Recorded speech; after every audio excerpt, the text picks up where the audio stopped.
How you doing, guys? This is BullTradeFinder. Here's my mini webinar on how I double my account in 2 weeks. Just want to make sure everything's going right here. Let's see. Okay, we're recording. Perfect. You guys can ask me any questions you want. I'll be willing to answer anything you are wondering. And thanks for watching, guys. So, let's get into it. So, if you don't know who we are BullTradeFinder. You can find us on StockTwits at BullTradeFinder, Twitter at BullTradeFinder, and Instagram at BullTradeFinder. Okay, so first I'm going to start off with scanners. This was in my last webinar, but definitely something you always want to get into, having scanners to help you out find stocks. I also have watch lists to do this, that I have around 25 to 50 stocks in a week to watch that I like from last week.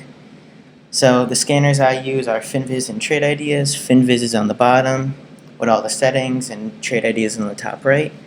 Also, I use stock charts, which is where I look at the stocks after I go through them on scanners. I look at them on here because I pay $12.99 for stock charts. It's a great site, has a lot of features on it. It's better than a lot more of the ones out there, I believe, honestly. And I'll show you guys that quickly. Okay, let's see. So yeah, here's WPRT. As you see, other than all my lines. So yeah, you can have all these EMAs, pivots, PSAR, Bollinger Bands, volume.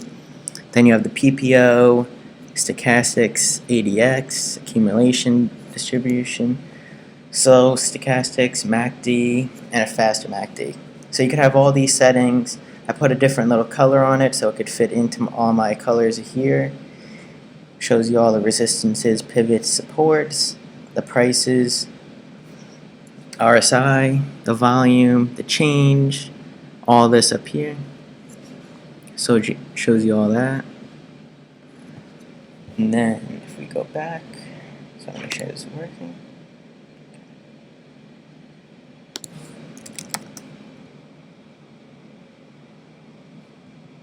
Okay.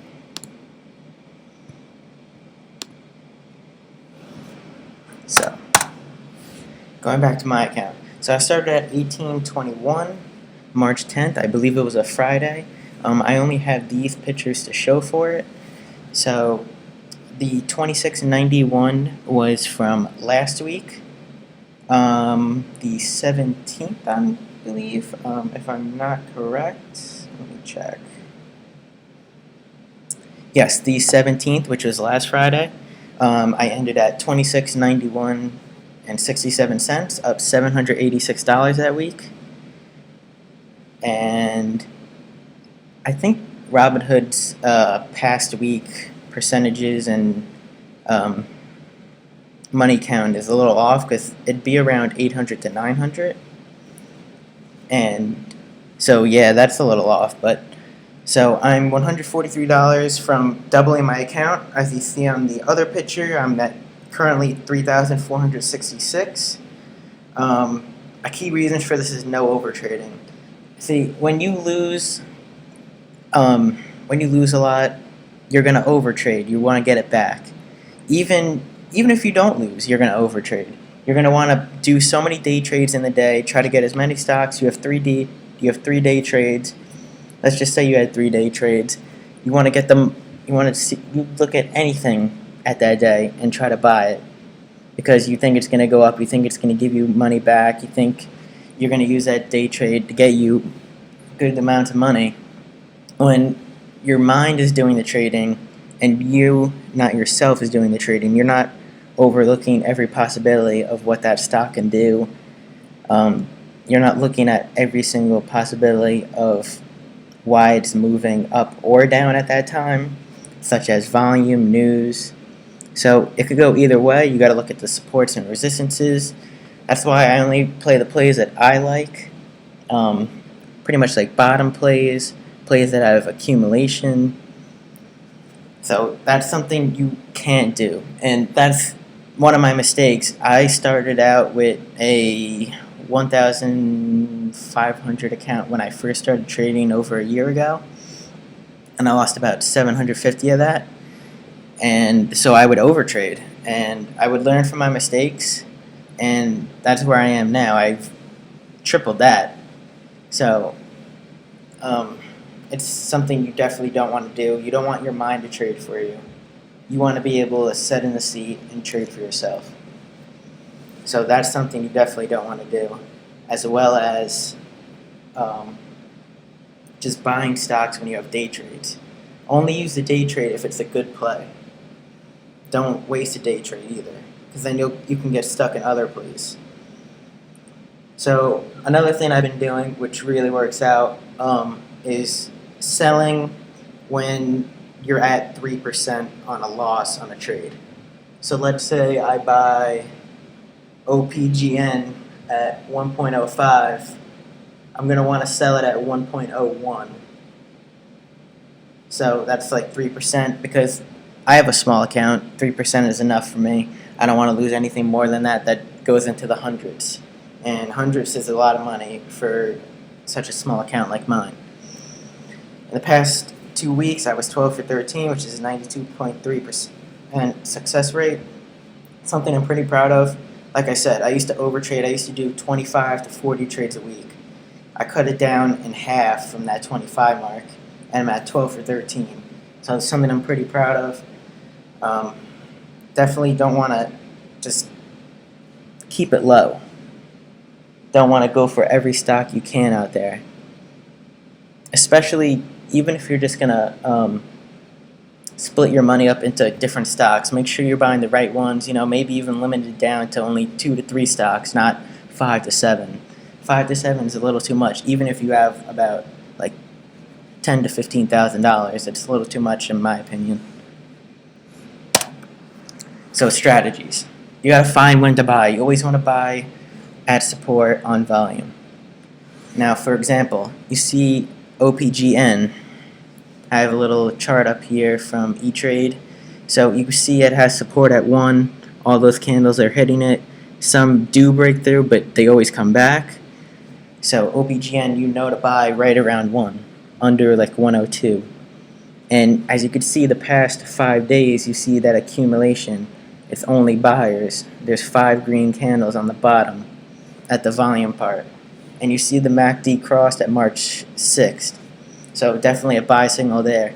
So the accumulation is what I'm talking about. That's something you definitely want to do, especially on a bottom play like OPGN. Also, they had an ER, which actually was released tonight. That's why I knew to get in March 21st at around 102, and I sold yesterday at 1.15. So I made around $275 just for an overnight swing, and it was definitely worth it. So there was volume, as you can see. The volume kept rising on the bottom candles, and there was accumulation. It was even on red days there was green volume candles. That's when you know there's accumulating, and you see that nice bottom at 1. So finding when to sell, you need to know the resistances. 1.18 was the resistance on OPGN, which it stood at today, and it didn't go any higher than that, only 1.19. So you got to know the resistances, follow the Bollinger Bands, the pivot points, know when volume is dying off, so stuff like that. As well as when a stock is going, when it goes up, and then when it flatlines, that's also another place where you could sell half your shares or maybe even all if you don't feel that safe anymore. Definitely get into the habit of selling some shares off at these resistances, because that's something you definitely want to do.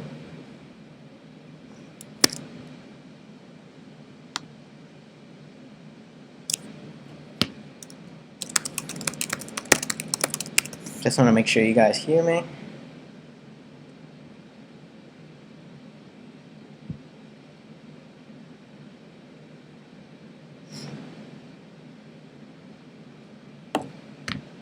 Before I keep going on.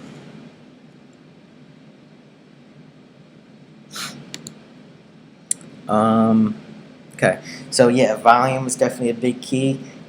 Looking at the level 2, that's something I didn't do. Let's see. And then I started to do that, and I could tell when OPGN had buyers and sellers. I could tell when WPRT, when to buy. I haven't sold it yet, but that one's still another good one. Okay. So, going on. And WPRT, you see the MACD cross, you see a nice bottom here, and it's doing a little curl. This one also has earnings Tuesday after market, I believe, or Monday after market. So another play to watch out for. Usually a lot of earning run-ups. As you see, there's accumulation again, starting from here and going up. And this time it was only on green candles, but you could see it's being accumulated at that 0.85 mark. A lot of support here. You can see there's a little resistance at 0.90. These two candles dropped here. See, just finding resistance right there. There could be resistance at 1. Also, 1 is a big pivot point anyway for any stock under 1. Nice MACD cross. You see buy signal showing. MACD going up there. So something you always want to look at: accumulation, news, volume, bottom plays, supports, resistances, and the level 2. Level 2 is something you definitely want to get used to. You can tell when a stack of ask is on. The ask is stacked, my fault. And when people are trying to sell it more than they're trying to buy it, that shows you the momentum is switching into the sellers or the bear market of that stock.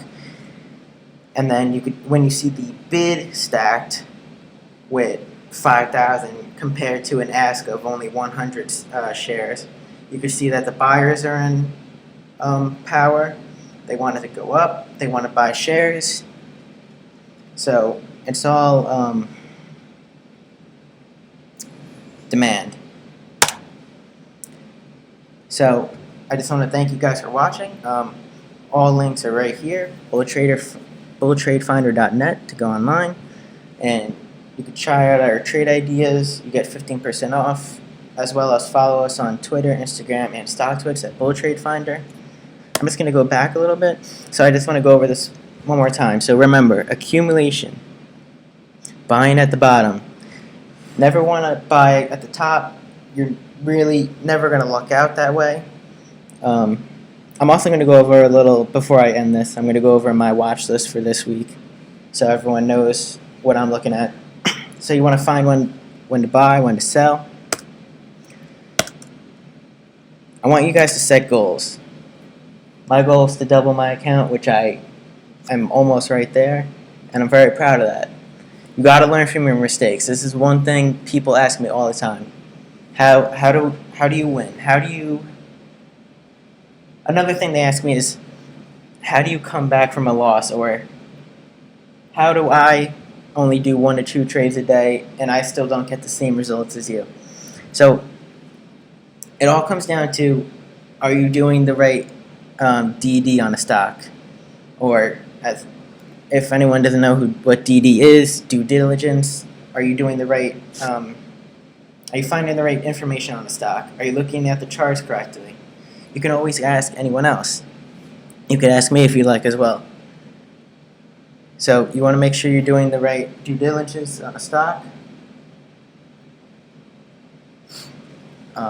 Making sure you guys are getting the plays right. Making sure you're buying at the right spot and looking to aim to sell at the right spot. Making sure you're not always look at what the upcoming news is or the past news. Don't want to get yourself stuck in a stock that isn't going to move for a while unless you really want to go long on it. Look at the float. Look at the short float. Look at how much money they have. The earnings. See if there's an earnings coming up. All things you got to look at. All things that'll make the stock run up. And you got to look at past volume and past the last time the stock ran with volume. For example, HTGM, another big runner today. That one had a ton of volume. And from the past, we knew if it had news again, or even if the chart was set up right, it would run. Another example of this is PULM, PULM. Another great example, when it gets volume, it runs. The chart shows it can spike, especially on volume or news. So definitely got to look into those. I have alerts set on them. Definitely set alerts on stocks that can run, and set alerts on them when they go past a certain point or when they go below a certain point to watch it, as well as when set an alert for news to come when news comes, because that's another good buy-in. Let's see. Let me see if there's any questions you guys got.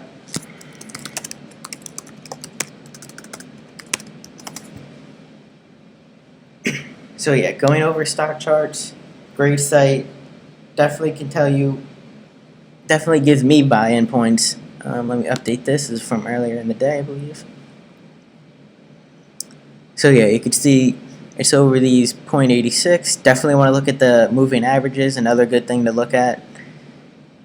And the PSAR shows a nice buy flip. So it shows 0.90 as the first resistance. And we could tell that, as well as 0.88 here, it seems. And you can see that accumulation. So it's all set up. You just got to find the plays. Don't overtrade. Play the best one. Don't overtrade yourself. I'll keep repeating that. And one big thing is learning from your mistakes. Something you definitely want to do. You don't want to overtrade on that. Thanks for watching, guys, and have a great night.